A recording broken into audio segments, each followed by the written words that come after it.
Welcome to the Deconstructed Woman podcast, a podcast about breaking down barriers between women, exploring and sharing perspectives of each individual woman's experience, and discovering what we have in common and what makes us different. Hosted by Elisa Marie and Joji.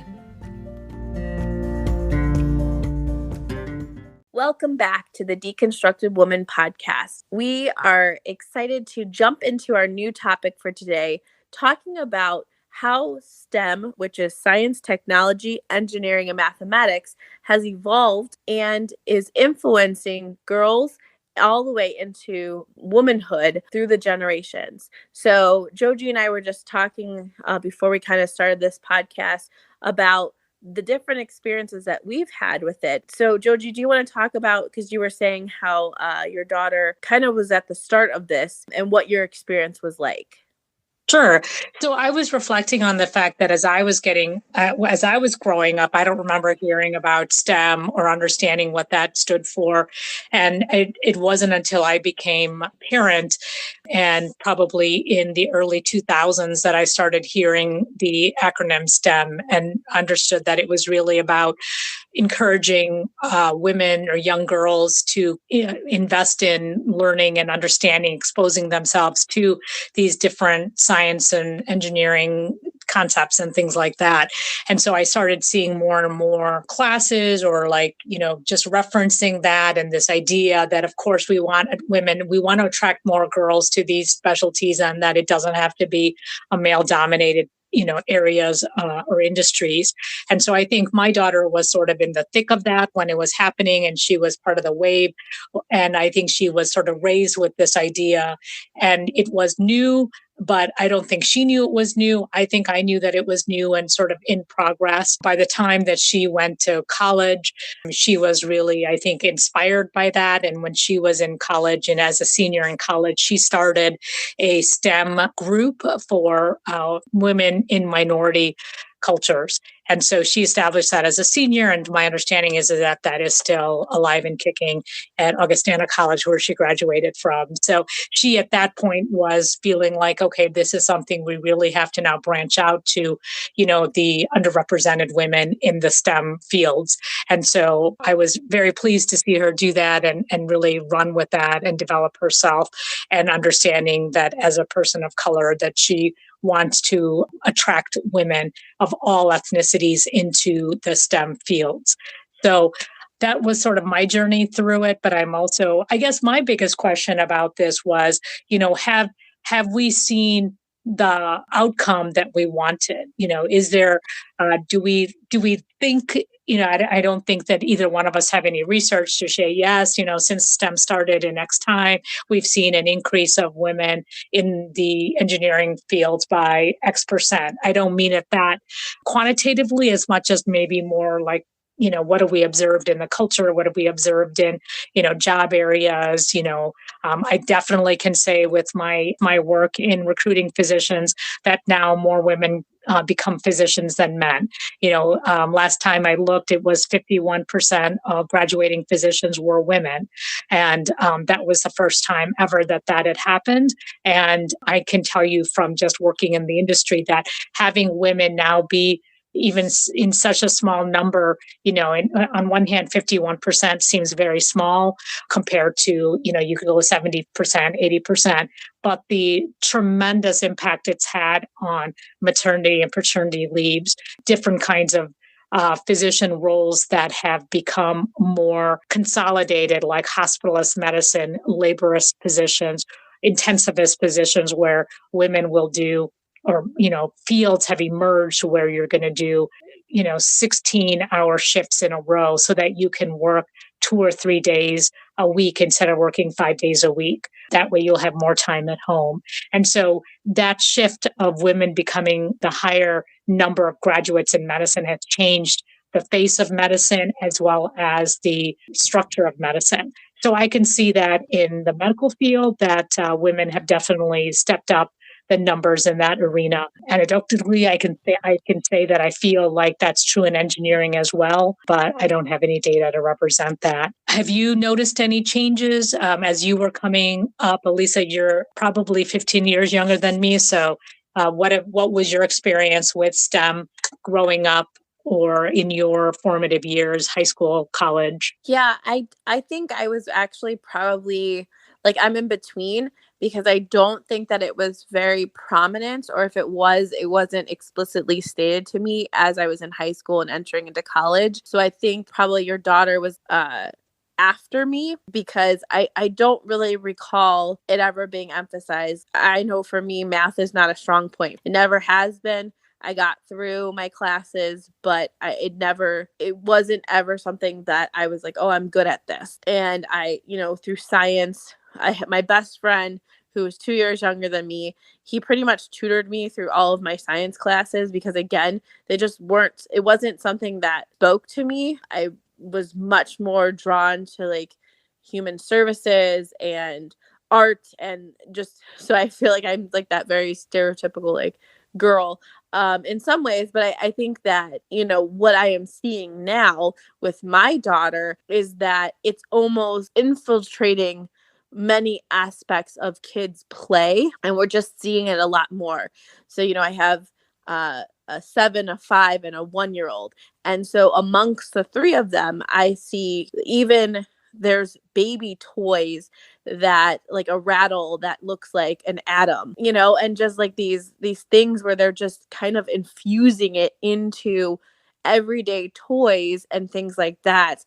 My kids have the human body puzzle and book, and so they put this puzzle together, and I have two girls and one boy, but across the board them is in their activities that they do. It's integrated into the type of work that they do at school. And so I'm just seeing it just much more prevalent in a way that would seem very normal to my children. They wouldn't even, in reflecting back, I don't think they could ever piece it apart and be like, oh yeah, that was STEM.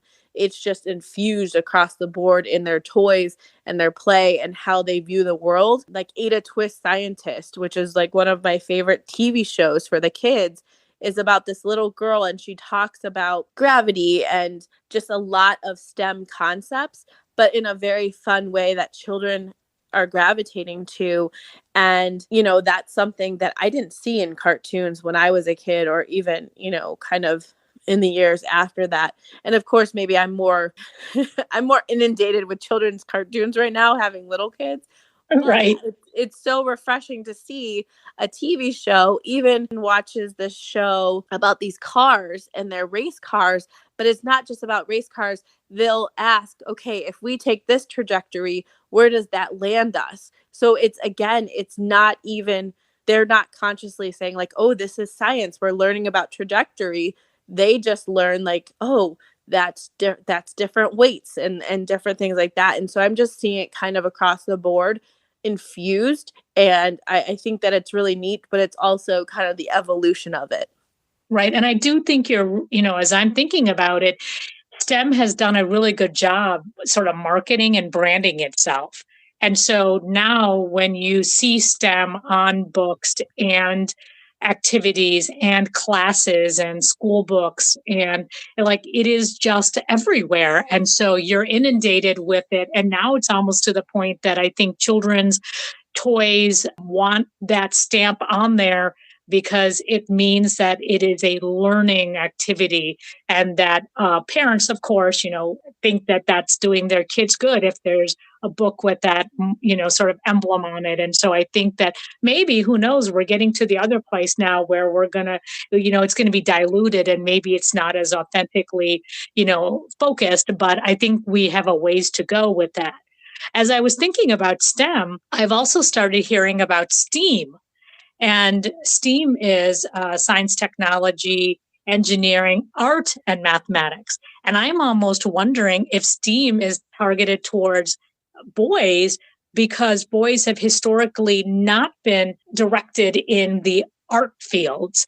And I don't know, as a parent with younger children, are you aware of STEAM, and what role does that play in your children's life, whether it's for your girls or your son? Yeah, I haven't heard of it, or I haven't heard of it before now, because the school really emphasizes a lot of STEM. There's a like you were saying, like the robotics club and, even like STEM clubs in school. So I haven't seen STEAM, but I do kind of see this movement. And I think generationally, we do see kind of this movement towards, breaking those gender barriers. And this is probably a whole nother topic. So I won't go too far into that, but a lot of times, people, even my own sister, and honestly, I tried, but I failed. But my sister was like, I want all gender neutral clothes for my child. And, this kind of movement of, boys don't have to play with cars and girls play with Barbies. Like there's kind of this movement of like, they can just play with whatever they're pulled towards. And so I kind of see that as it's kind of globally, everybody can do whatever they want in whatever capacity, whatever pulls them in whatever direction. So there's kind of this kind of free for all of, here's a bunch of stuff for your kids, and whatever they gravitate towards is where they're going to go. And I don't know if I've told you this, but one of the other topics we've talked about that will be a future episode of ours is this idea of exactly what you brought up, which is, the sort of culturally we're moving towards nonconformity with gender roles.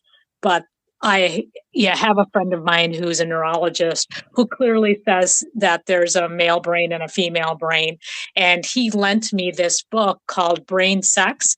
And it is actually about the brain and what develops in utero and how do those gender roles sort of get exhibited as you develop as a fetus and then as you grow.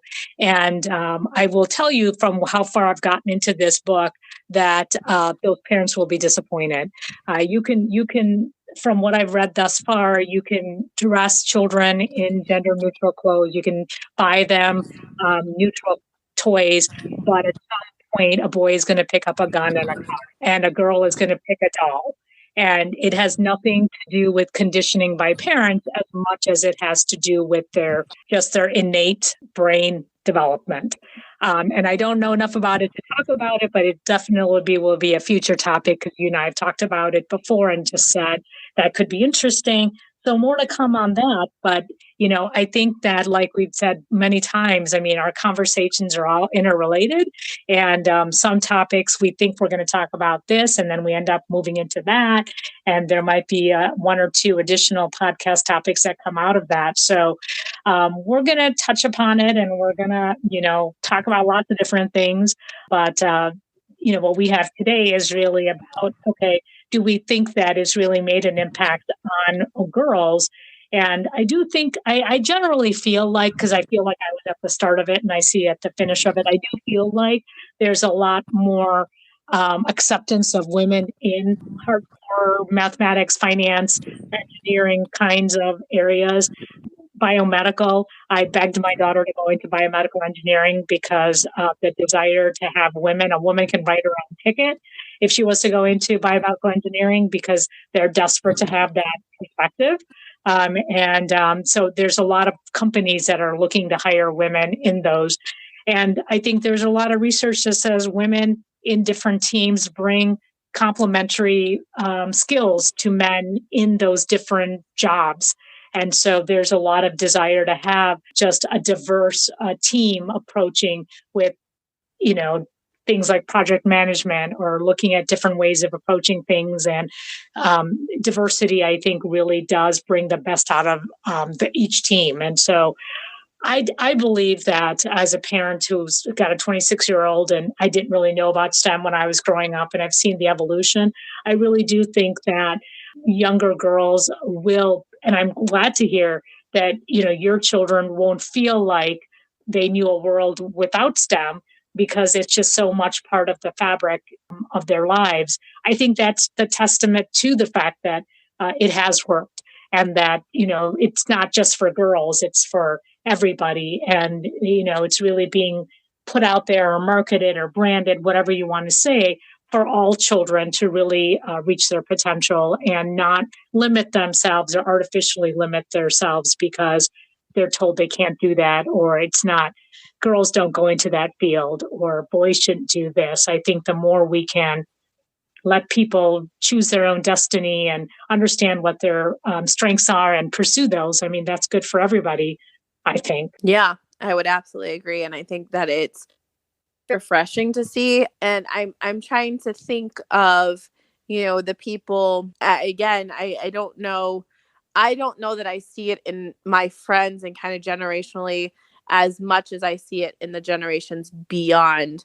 Like my sister, who I said before, she's 6 years younger than me. I see it more prevalently in her age group, which they're in their like late 20s, early 30s.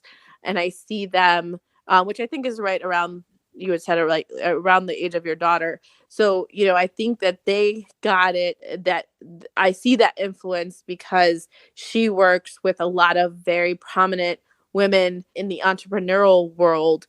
And there's just a lot of, women-based businesses movement towards, kind of globally empowering women. And I a lot of times I have to have her explain things to me. And I'm like, what is this that is so normal for you that I didn't quite, maybe I was on like the cusp of. But I definitely agree that I think that it's globally kind of expanding and developing into, again, this concept of women being able to move into different areas of different work and being able to say, like, I can do this. I'm encouraged to do this. And this is something that is not outside my realm or my wheelhouse just because I'm a woman. Yeah. Those are all things that point to how successful it has been in terms of diversifying, even like you said, the entrepreneur market, small businesses. There are lots of opportunities, I think, and funding available for sort of the niche of women, small business, new ideas. I just actually, somebody bought me a present for the holidays at work, and it's amaryllis sort of planter, and there's a sticker on it that says women owned. And so I think that's, and I love seeing that. It makes me feel proud to be a woman and to know that there are women who are expanding, all different areas and, coming into their own. And that's what I'm hoping that, that this is a sign of, the sign that women are coming into their own, and that we're not going to have to push that much further to be treated and expected to achieve more and better and continue, raising each other to our best selves, or, things like that. So, yeah. So, I mean, that's really, I think the full extent, I feel like, of the conversation. I mean, I think that we agree that it has helped a lot, and that in the future generations, we're not even going to know there was a difference, right? It's just going to be the way it always was. Right, absolutely. Well, I think we'll wind down on this episode, but again, we always, as we've said in the past, we are so grateful that you're here listening to this podcast. And if you want to reach out to us, feel free to email us at thedeconstructedwoman@gmail.com. We would love to hear from you this episode or past ones, and feel free to let us know your thoughts, and we'll be sure to respond and get back to you as soon as we can. So thank you again, and we'll talk next time.